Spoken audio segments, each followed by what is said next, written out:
estudante que deseja medir a resistência interna de um gerador, cuja força eletromotriz pode ser ajustada para diferentes valores. Para tanto, ele constrói um circuito com o próprio gerador, que é o que... Deixa eu ver se vocês vão enxergar meu... Aqui. Que é o que está aqui dentro do pontilhadinho, né? E um amperímetro A, que é o medidor, um amperímetro mede corrente, né? Porque ampere é a unidade de medida de corrente. E um resistor de resistência 18 ohms, que está aqui. E obtenho o gráfico abaixo, relacionando a força eletromotriz do gerador à corrente medida pelo amperímetro. Então, aqui está a força eletromotriz, lembrando que ela é uma DDP, né? Então, é em volt. E aqui, o que o amperímetro mede, logo é em ampere. E ele quer que a gente, com base no gráfico, calcule a resistência interna do gerador, certo? Então, vamos pensar. Se a gente olhar no gráfico, a gente pode pensar num tipo de URI aqui, imaginando que a DDP é a própria força eletromotriz e a gente tem uma resistência equivalente entre a resistência interna e a outra resistência do circuito.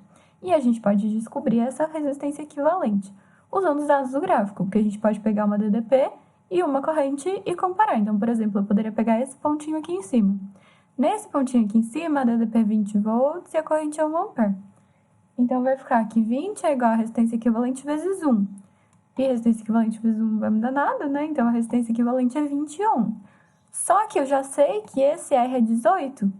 Então, como eu sei que o R e o R' estão em série, porque eles estão no mesmo fio, né? Não tem nenhuma subdivisão, eu sei que a resistência equivalente seria só a soma deles. Mas se a resistência equivalente é 20 e essa é 18, quanto falta para o R'? 20 menos 18, que dá 2 ohms. E essa é a resposta. Só isso. Na letra B, ele fala que para uma força eletromotriz de 12 volts, ele quer que a gente calcule a potência dissipada pela resistência interna do gerador. Então, a resistência interna do gerador a gente acabou de calcular que tinha 2 ohms. Para uma força eletromotriz de 12 volts, a gente está nesse ponto aqui. Então, a gente sabe que nesse ponto a corrente é 0,6 ampere pelo gráfico. E sendo isso, a gente quer calcular a potência, então a gente pode fazer π quadrado, por exemplo. Se a gente sabe o R e a gente sabe a corrente, tá tranquilo. Como a gente quer da resistência interna, é só usar o R da resistência interna. E aí, a gente vai só substituir e fazer a conta. Então, 2 vezes 0,6 ao quadrado, 0,6 ao quadrado é 0,36, vezes 2 dá 0,72 watts. Por que eu não fiz URI? Porque se eu fizesse URI, eu não poderia usar a DDP de 12 volts, porque 12 volts é o que está no circuito todo, não é só o que está na resistência interna. Então, eu precisaria primeiro descobrir a DDP dela, fazendo um URI só para ela. Então, eu teria que fazer U igual a 2 vezes 0,6, ia dar 1,2.